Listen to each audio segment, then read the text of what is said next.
tú vas a participar como, como jurado. Parte del jurado, sí, de la 9ª versión de cortos que se realiza acá en Chillán. ¿Cuál es el valor que tú ves respecto a la propuesta de cortos, en donde el requisito principal es que sea gente no profesional? O sea, no hay un requisito de que tú tengas estudios o que tenga una temática específica, que hay una vinculación doble, que no sea profesional, y también la opción de poder utilizar, no sé, tu celular, o sea, no requieres tener una tremenda cámara. El tema del formato. Claro. ¿Cuál es el valor que le vas tú a esos dos requisitos esenciales que tiene de cortos? Bueno, de corto se caracteriza siempre por el tema de dar esta posibilidad al mundo más independiente, no pensando justamente en el tema profesional, ya que normalmente vemos en los festivales que hay ciertos patrones que se repiten, digámoslo bien, en cuanto a los formatos de producción, también a las temáticas de repente, y bueno, y las personas mismas que participan en cada edición de festival. Entonces acá en DO se da este caso que se hace con personas que son obviamente del medio, más que nada para evaluar, pero todo el resto del festival son de personas que actoralmente, que audiovisualmente son aficionadas, y eso le enriquece bastante porque de repente se pierden las perspectivas de lo que uno hace, o en general, bueno, a todos nos pasa que perdemos las perspectivas cuando estamos dentro de un círculo. Recordemos, siempre la vida tiene diferentes círculos y uno va ahí uniéndose o participando de. Entonces de repente pasa eso, que querámoslo o no, uno pierde esas perspectivas, esa cercanía con la realidad de repente. Entonces este tipo de festivales da esa posibilidad a las personas comunes y corrientes de contar una historia, de hacerla a su manera. Quizás no usan el lenguaje formal, entonces eso enriquece bastante, y pasa con este tipo de festivales que de repente, y ha pasado en el mundo, que aparecen estos formatos, ponte tú, de celular, o aparecen otro lenguaje que finalmente se termina convirtiendo en una cinta profesional. O sea, hay gente que ve este tipo de cintas y realmente cautivan. Ahora, dentro del jurado son 3 personas. ¿Tú crees que puede haber ahí una dificultad al momento de evaluar las diferentes obras que lleguen? En el sentido que van a llegar obras, claro, que no van a cumplir con esos requisitos técnicos, por ejemplo, claro, o de los estándares tradicionales de producciones de cine. Entonces, cuando uno de repente tiene como el criterio a veces quizás deformado por la actividad que, claro, uno realiza, a veces cuando te presentan iniciativas que son distintas a esa propuesta más habitual, como que se produce así como un clic que uno a veces se podría complicar al momento de evaluar. Claro. ¿O crees tú que no se va a generar ese...?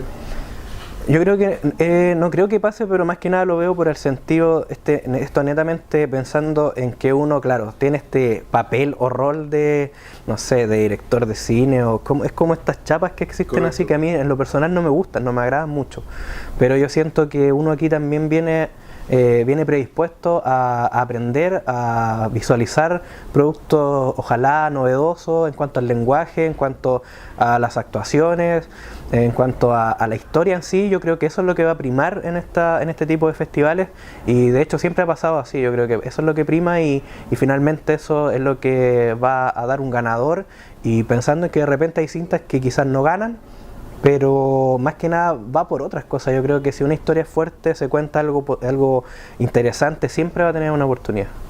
Cuando tú hiciste la presentación de tu obra también en el Festival Canto a la Chillaneja, tú mencionabas ahí la importancia de hacer un registro visual, y que a veces a nivel de Ñuble, por ejemplo, los registros visuales eran bastante poco habituales. Claro. O sea, había poco registro visual de actividades.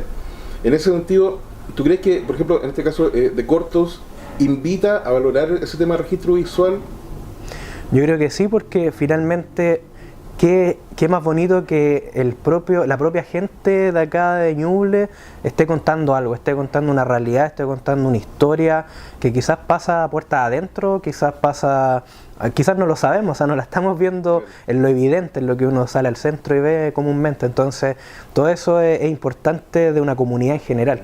Entonces yo creo que si se da esta instancia hay que aprovecharla, y obviamente mantenerla en el tiempo, que no es fácil, y también yo creo que eso va a terminar, claro, enriqueciendo lo que es. Y yo pensaba también en este tema, bueno, a mí no me gusta este tema tanto como formal del Ñuble región en sí, pero encuentro que es valorable el tema de contar con una biblioteca audiovisual, y también se ha dado en otros aspectos, desde la fotografía, del teatro. O sea, yo creo que todas las artes debieran estar en esa vía de poder empezar a guardar estos registros en una época que lamentablemente ya es como muy digital. en comparación a antes, donde sí había algo tangible, que también es importante, pero si se puede rescatar bien y ahora construir una historia hacia adelante. Tú mencionabas en el caso de cortos de la dificultad de mantenerlo en el tiempo. Yo leía una entrevista que te hacían el año 2015, que era del regreso de un viaje de a Europa, y tú mencionabas que uno de los contratos que tú veías respecto a Chile era la dificultad de obtener apoyo financiero, tanto a nivel de proyectos, pero también a nivel de empresas o instituciones a nivel local, que a veces no valoran, no les interesa o no quieren ser parte de proyectos dentro del ámbito cultural. Claro. Considerando que esa entrevista fue el 2015, han pasado algunos años, ¿eso está mejor, está peor, se mantiene más o menos igual? ¿Cómo ves tú esa parte?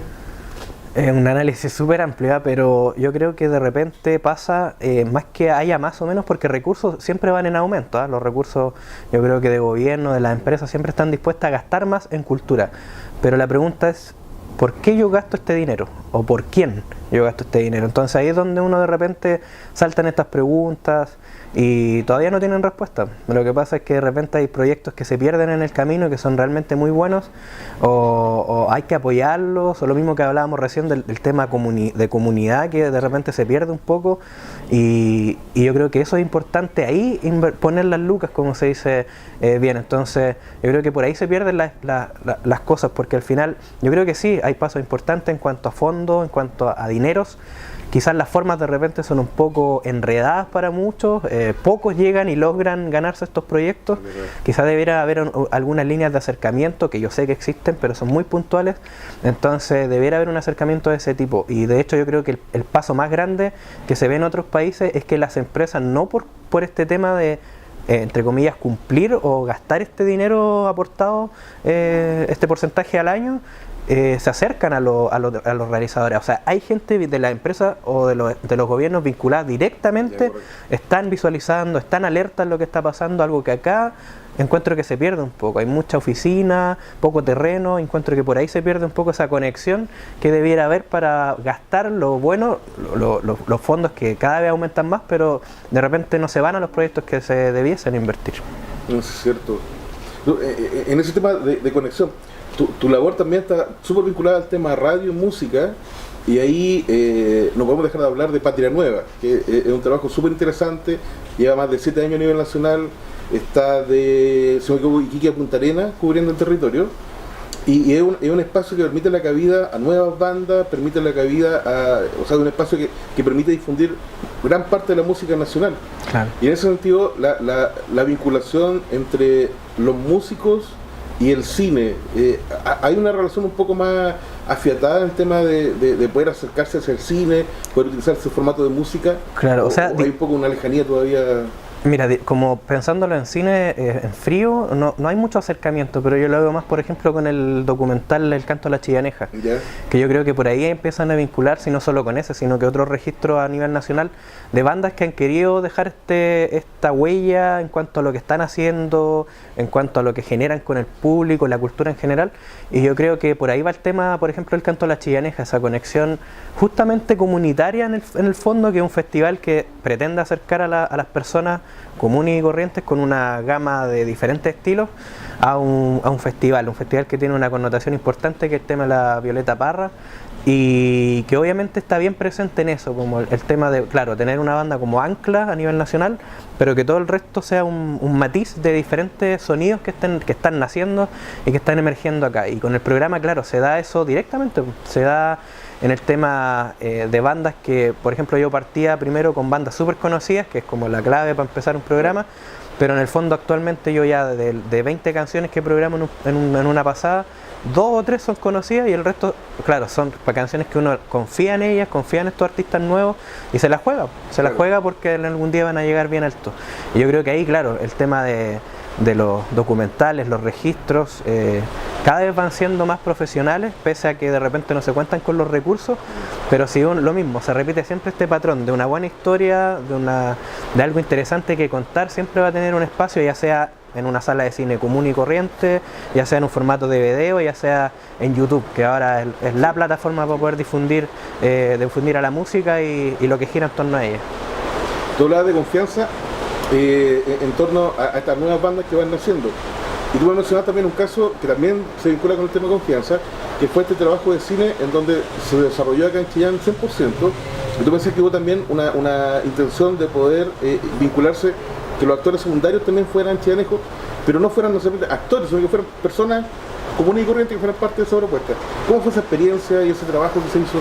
Sí, bueno, esta experiencia, y acá en DEOS principalmente fuimos muy bien valorados, ¿sabes? Se exhibió en varios lugares de acá de Chillán, estuvo harto tiempo en cartelera, lo dimos en varios eventos públicos, tratamos de difundirlo lo que más se podía, y claro, esto partió de un par de anécdotas que contamos en un carrete con unos ex compañeros colegas de comunicación audiovisual, y claro, después tuvimos la suerte de ganarnos un fondo a la primera. Fue o sea, nos sentimos como bien ahí, bien impactados por eso, pero se agradeció totalmente en ese momento. Claro, como te decía, Historias de Mierda fue un cortometraje que quedó en la memoria acá en Chillán, y obviamente partió con un casting a personas comunes y corrientes que cumplían con ciertas actitudes y ciertos patrones para los diferentes roles que habían en la cinta. Entonces yo creo que eso igual es importante para construir una escena a nivel más regional, más local, porque lo fácil hubiera sido que nosotros hubiéramos llamado a Santiago y hubiéramos pedido a todos los actores, los principales, secundarios. Aquí obviamente los dos principales sí fueron de Santiago, que era Rodrigo Villegas de Morandé con compañía, que en ese momento no era para nada conocido, estaba recién partiendo, y el flaco de Dinamita Show. Necesitábamos como ese enganche dentro de los personajes, pero todo el resto de actores, la producción fue de acá de Chillán, de Ñuble, y principalmente también parte técnica de Concepción. Entonces eso nos hizo sentir bastante bien, porque descubrimos personajes personajes realmente valorables y que quedaron bien plasmados en lo que fue finalmente el cortometraje, que dura 25 minutos y hasta hace poco todavía tiene exhibiciones por ahí. Cada vez que podamos mostrarlo lo vamos a seguir haciendo.